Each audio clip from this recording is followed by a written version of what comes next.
रीतिवाचक क्रियाविशेषण अव्यय याच्यामध्ये पद्धत सांगितली आहे. कोणती पद्धत आहे? रीत सांगितले.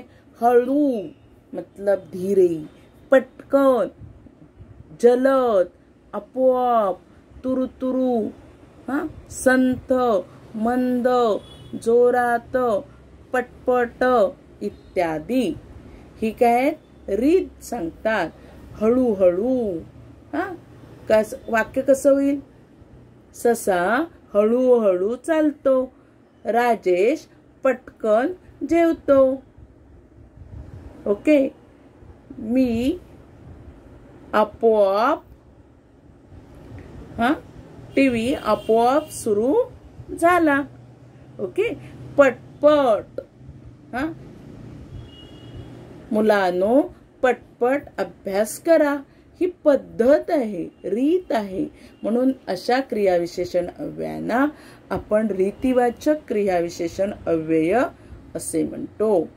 खूप या क्रियाविशेषण अव्ययांमधून संख्या दाखवली जाते.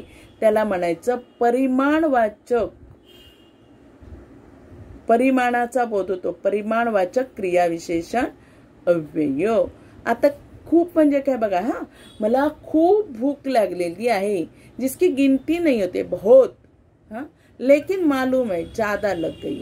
काही संख्यावाचक परिमाणवाचक क्रियाविशेषण अव्यय असतात. जसं आपण दुकानामध्ये गेलो तर आपण म्हणतो ना, परिमाण सांगतो 1 लिटर दूध दे, 2 किलो बटाटे दे, 1 डझन केळी दे.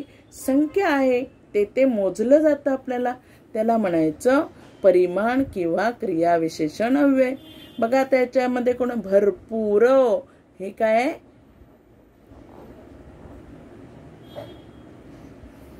परिमाणवाचक क्रियाविशेषण. काहीसे, जरासे, मला जरासे वाढ जेवायला. अब माँ खाना परोस रही, कितना बोलते हैं आप लोग? मेरे को ज्यादा नहीं चाहिए, थोड़ा सा दो. जरासे तो मराठी में बोलते हैं जरासे.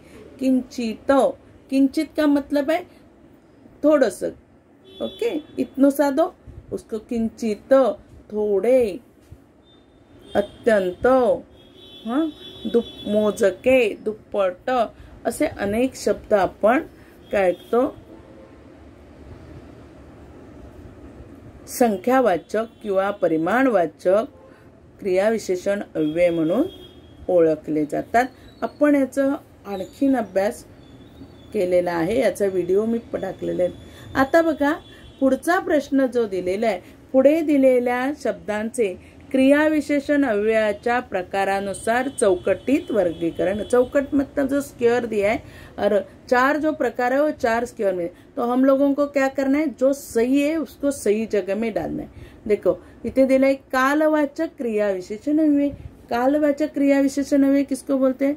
जिसमें टाइम बताता है. तो टाइम क्या? दररोज, क्षणों क्षणी मतलब पल एंड पल, सेकंड पे सेकंड, परवा, परसों, सतत, ये काल बताता है.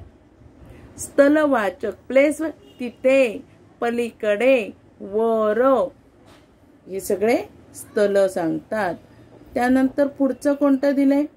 रीतिवाचक क्रियाविशेषण अव्यय. रीत, पद्धत, टप टप, कसे, मुळीच, सावकाश, समोरून, झटकन, हे